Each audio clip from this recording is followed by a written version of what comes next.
విజయ్ ముఖ్యమంత్రి కావటం తనకు సంతోషమేనని అన్నారు తమిళనాడు సూపర్ స్టార్ రజనీకాంత్. విజయ్ ని సీఎం కాకుండా అడ్డుకున్నారన్న ఆరోపణల్ని ఖండించారు. తాను ఎప్పుడూ అడ్డుకోలేదన్నారు.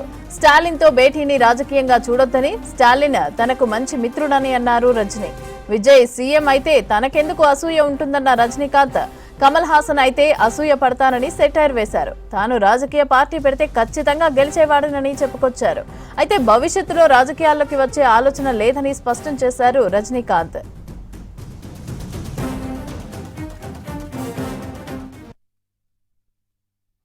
ஸ்டாலின் சார் அவர்களே என்னுடைய 38-40 ஆண்டு நண்பர். எங்களுடைய நட்பு கொள்கைகள் அரசியலுக்கு அப்பாற்பட்டது. ஜனநாயகத்தில் தோல்வி வெற்றி சகஜம். இருந்தாலும் ஸ்டாலின் அவர்கள் அந்த கொளுத்தூரில் தோத்தது எனக்கு கொஞ்சம் சங்கடமாக இருந்தது. அதுக்காக ஒரு நண்பனுங்கிற முறையில், நட்பு முறையில் அவரை போய் நான் பார்த்தேன். அதுக்கு நான் எங்கள் விஜய் சிஎம் ஆகக்கூடாது, பவர் வரக்கூடாது, அதை தடுக்கிறதுக்கு ரஜினி அங்கே போயிருக்காங்க. வேறு ஏதோ 2 பெரிய பார்ட்டியை சேர்க்கணும்னு சொல்லி பேசுகிறாங்க அப்படின்னு சொல்லி விமர்சனங்கள் வெளியே வருது. அந்த சூழ்நிலையில் நான் அதெல்லாம் பேச முடியும். அப்படி பேசுகிற ஒரு தரங்கெட்ட ஆள் ரஜினிகாந்த் இல்லை. அது தெளிவுபடுத்தலை.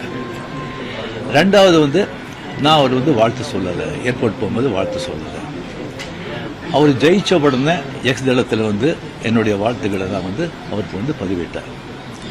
நான் 2016 அரசியல் வர்றேன்னு சொன்ன பிறகு நான் ஏர்போர்ட்டுக்கு போகும்போது யூஸ்வலாக அங்கே இருக்கிறவங்க அந்த போர்டிங் கார்டு வாங்கிறதுக்கு இருப்பாங்க. அவங்களுக்கு கேட்குறது தான் வழக்கம், மீடியா யாராவது இருப்பாங்களா அப்படின்னு. அதே இதில் மீடியா யாராவது இருப்பாங்களான்னு கேட்டேன். பெங்களூர் போகும்போது மீடியா யாரும் இல்லைன்னு சொன்னாங்க. சரியான்னு சொல்லி நான் போயிட்டு இருக்கும்போது திடீர்னு ஒருத்தர் ஒரு மீடியா ஆள் மாதிரி தெரியல எனக்கு. ஒரு சின்ன ஃபோன் வச்சுக்கிட்டு விஜய் ஒரு முதலமைச்சர் இருக்காரு அப்படின்னு சொன்னாங்க. நான் என்ன ஷாக், அது மீடியா மாதிரியே தெரியல எனக்கு. ஃபோன் வச்சுக்கிட்டு நான் அப்படியே பார்த்து சிரிச்சு நான் போயிட்டேன். அதுக்கு வாழ்த்துக்கள் சொல்லலை அப்படின்னு சொல்லி அதுக்கு ஒரு விமர்சனம். இன்னொன்று விஜய் மேலே எனக்கு பொறாமை அப்படின்னு. நான் அரசியல் இல்லை, அரசியல் நான் இல்லைன்னு சொல்லி விலகி ஆச்சு. அரசியல் நான் இல்லாத போது அவர் மேலே எனக்கு ஏன் பொறாமை? ஒருவேளை கமல்ஹாசன் ஏதாவது முதலமைச்சர் தான் எனக்கு பொறாமை வந்திருக்குமோ என்னமோ தெரியாது. அப்போ கூட வந்திருக்காது. கிடைக்காது கிடைக்காம இருக்காது, கிடைக்காம இருக்கிறது கிடைக்காது. ஸோ இன்னொன்று எனக்கும் விஜய்க்கு எனக்கும் விஜய்க்கு ஒரு ஜெனரேஷன் கேப், கிட்டத்தட்ட 25 இயர்ஸ் டிஃப்ரென்ஸ். நான் முதலையே சொல்லியிருக்கேன். நான் விஜயை நான் இதை கம்பேர் பண்ணிக்கிட்டா அது எனக்கு நல்லது இல்லை, கெட்ட பேர். விஜய் என்ன பற்றி கம்பேர் பண்ணிட்டா அவருக்கு நல்லது இல்லை. சின்ன வயசுலேருந்து அவர் பார்த்துட்டு இருக்காரு. அவர் சிஎம் ஆனதில் எனக்கு என்ன போகிறாங்க? அது இன்னும் இவ்வளோ சின்ன வயசுல 52 வயசுல எம்ஜிஆர் என்டிஆர் சாதனை பண்ணுறதை விட அதை விட ஜாஸ்தி. கம்ப்ளீட்டாக சென்டர் பிஜேபி எவ்வளோ பெரிய பவர்ஃபுல் சென்டர். இங்கே 2 பெரிய கட்சிகளை எதிர்த்து தனி ஆளை ஜெயிச்சிருக்காங்க. அது நம்ம சினிமா இண்டஸ்ட்ரியில இருந்து. எனக்கு அது பொறாமை இல்லை, ஒரு ஆச்சரியம் கலந்த ஒரு சந்தோஷம்.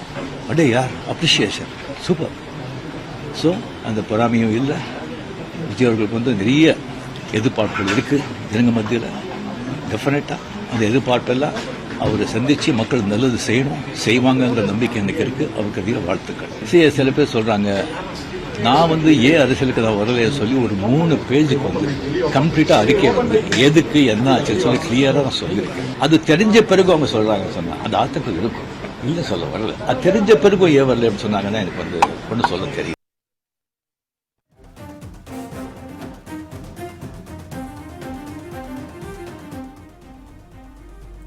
తమిళ పాలిటిక్స్ లో రజనీకాంత్ కామెంట్స్ హాట్ టాపిక్ గా మారాయి. అయితే ఇదే అంశానికి సంబంధించి పూర్తి అప్డేట్స్ సదానందం అందిస్తారు.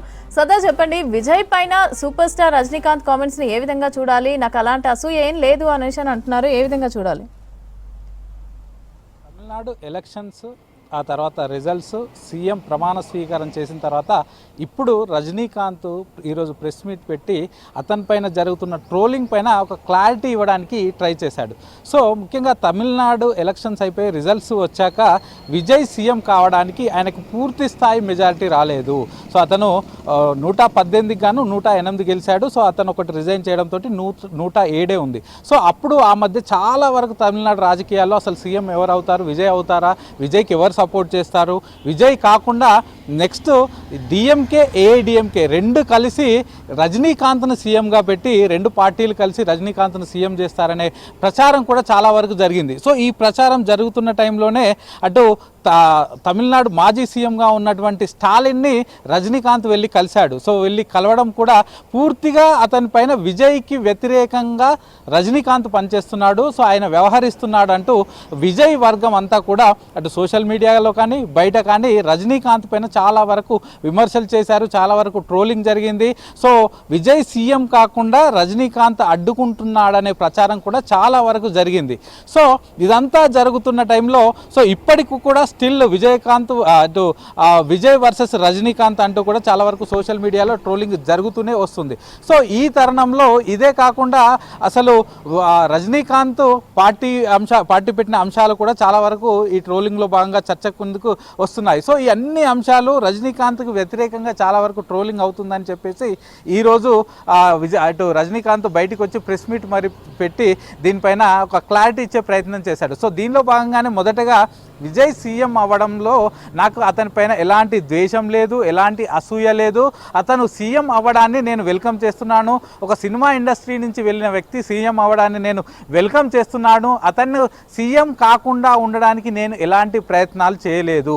సో అటు స్టాలిన్ని కలవడం అంటారా, స్టాలిన్ని కలవడం మొదటి నుంచి స్టాలిన్కి నాకు చాలా వరకు క్లోజ్నెస్ ఉంది. ఇటు పాలిటిక్స్ కాకుండా ఇతరగా చూస్తే ఆయనతో చాలా సన్నిహితమైన సంబంధం ఉంది. కాబట్టి అతను ఓడిపోయాడు కాబట్టి వెళ్ళి అతన్ని కలిశాను, అంతే తప్ప విజయ్కి వ్యతిరేకంగా నేను ఎట్లాంటి రాజకీయాలు చేయలేదు. అసలు నాకు రాజకీయాల్లోకి వచ్చే ఉద్దేశం కూడా లేదు. ఇక మరోవైపు నేను అప్పుడు పార్టీ పెట్టాలనుకున్నాను 2016 నుంచి, ఆ తర్వాత పార్టీ పెట్టాలనుకున్నాను. కానీ ఆరోగ్యరీత్యా నేను వెనక్కి తగ్గాను. ఒకవేళ నేను పార్టీ పెట్టుంటే తప్పకుండా సీఎం అయ్యేవాడిని అంటూ కూడా చెప్పుకుంటూ వచ్చాడు. ఇక విజయ్ సీఎం అవ్వడం తనకు ద్వేషగా ఉందా, అసూయగా ఉందా అనే క్వశ్చన్ చేసినప్పుడు ఆయనే అసలు సీఎం విజయ్కి నాకు 25 నుంచి 28 ఏళ్ల మధ్య వ్యత్యాసం ఉంది. సో అతని జనరేషన్ వేరు, నా జనరేషన్ వేరు. అతను సీఎం అయితే నాకెందుకు అసూయ ఉంటుంది? ఒకవేళ నాతో యాక్టింగ్ చేసినటువంటి నా జనరేషన్లో ఉన్నటువంటి కమల్ హాసన్ సీఎం అయితే నాకు అప్పుడు అసూయ ఉండేదేమో అంటూ కూడా అతను కామెంట్ చేశారు. కానీ ఇప్పుడు విజయ్ సీఎం అవ్వడం నేను వెల్కమ్ చేస్తున్నాడు. అతను సీఎం అవ్వడం నాకు ఎలాంటి ద్వేష కానీ జలసీ కానీ ఎట్లాంటిది లేదంటూను అతను ఒక క్లారిటీ ఇచ్చాడు. అయితే విజయ్ సీఎం అయిన తర్వాత ఇటు పవన్ కళ్యాణ్ పార్టీ కానీ లేకపోతే అటు రజనీకాంత్ పైన కానీ చాలా వరకు సోషల్ మీడియాలో చాలా వరకు చర్చ వచ్చింది, ప్రచారం వచ్చింది. ఇటు పవన్ కళ్యాణ్ పార్టీ పెట్టాడు, అతను డిప్యూటీ సీఎంగానే ఉండిపోయాడు అంటూ కూడా చాలా వరకు ప్రచారం జరిగింది, ఒక చర్చ వచ్చింది. అప్పుడు దీనిపైన పవన్ కళ్యాణ్ కూడా క్లారిటీ ఇచ్చాడు. సో ఇక్కడ పరిస్థితులు వేరు, ఆంధ్రాలో ఉన్న పరిస్థితులు వేరు, తమిళనాడులో ఉన్న పరిస్థితులు వేరు. తమిళనాడులో గత 70 ఏళ్ళుగా 2 ద్రవిడ పార్టీలు వాళ్ళ ఆధిపత్యం కొనసాగుతుంది. సో దాని నుంచి తమిళనాడు ప్రజలంతా ఫ్రెష్నెస్ కోరుకున్నారు కాబట్టి విజయ్ వైపు వెళ్ళారు. సో ఇక్కడ ఆంధ్రాలో ఉన్న రాజకీయాలు వేరు, ఇక్కడ ఉన్న పరిస్థితులు వేరు అంటూ కూడా పవన్ కళ్యాణ్ ఒక క్లారిటీ ఇచ్చాడు. సో మరోవైపు రజనీకాంత్ పార్టీ పెట్టలేకపోయాడు, అతను వెనక్కి తగ్గాడు అంటూ కూడా చాలా వరకు తమిళనాడులో ప్రచారం జరుగుతుంది.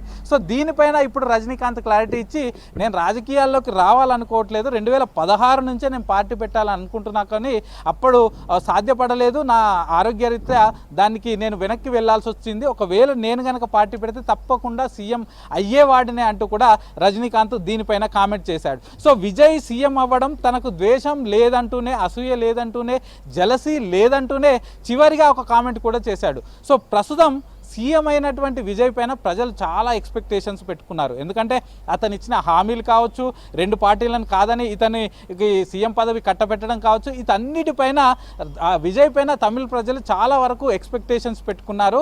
అవన్నీ కూడా విజయ్ తీర్చాల్సిన అవసరం ఉంది, వాళ్ళ ఎక్స్పెక్టేషన్స్ను మీట్ అవ్వాల్సిన అవసరం ఉంది, లేకపోతే ఆయనకు ఇబ్బందులు ఉండే అవకాశం ఉందంటూ కూడా చివరికి రజనీకాంత్ కామెంట్ చేశాడు. సో ఇన్ని రోజుల తర్వాత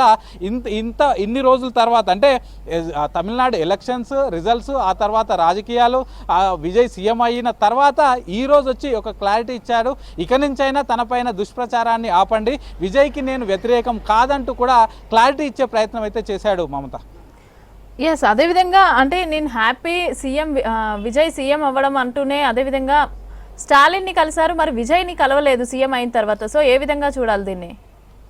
ఎస్, అతను మొదటి నుంచి కూడా చెప్తుంది ఒకటే, విజయ్కి ఆ విజయ్ని సీఎం అవడం నేను ఎక్స్పెక్ట్ చేస్తున్నాను. స్టాలిన్ కలవడం అనేది పూర్తిగా అతను రాజకీయాల్లో సీఎంగా ఉన్నాడు, అతను ఓడిపోవడం వల్ల నేను వెళ్ళి మీట్ అయ్యాను, అతనికి నాకు పాలిటిక్స్కి ఎట్లాంటి సంబంధం లేదు, సో నేను ప్రస్తుతం పాలిటిక్స్లో లేను, ఫ్యూచర్లో కూడా రాబోను, సో నాకు స్టాలిన్కి ఉన్న సాన్నిహిత్యం వేరు, స్నేహం వేరు, కాబట్టి ఆ విషయంలో వెళ్ళి కలిసానే తప్ప వేరే ఏది కాదంటున్నారు. సో ఇంకొక అంశం, ఇప్పుడు మీరు చెప్పినట్లు సీఎం అయిన తర్వాత ఇప్పటి వరకు అటు విజయ్ని కలవకపోవడం కానీ విజయ్ ఇతన్ని వచ్చి కలవకపోవడం కూడా ఒక చర్చ అయితే ప్రస్తుతానికి దారితీస్తుంది. సో విజయ్ వర్సెస్ రజనీకాంత్ అనే ప్రచారం ఎలా అయితే సాగుతుందో అది సోషల్ మీడియాలో రజనీకాంత్కి చాలా వరకు వ్యతిరేకంగా ట్రోలింగ్ జరుగుతుంది.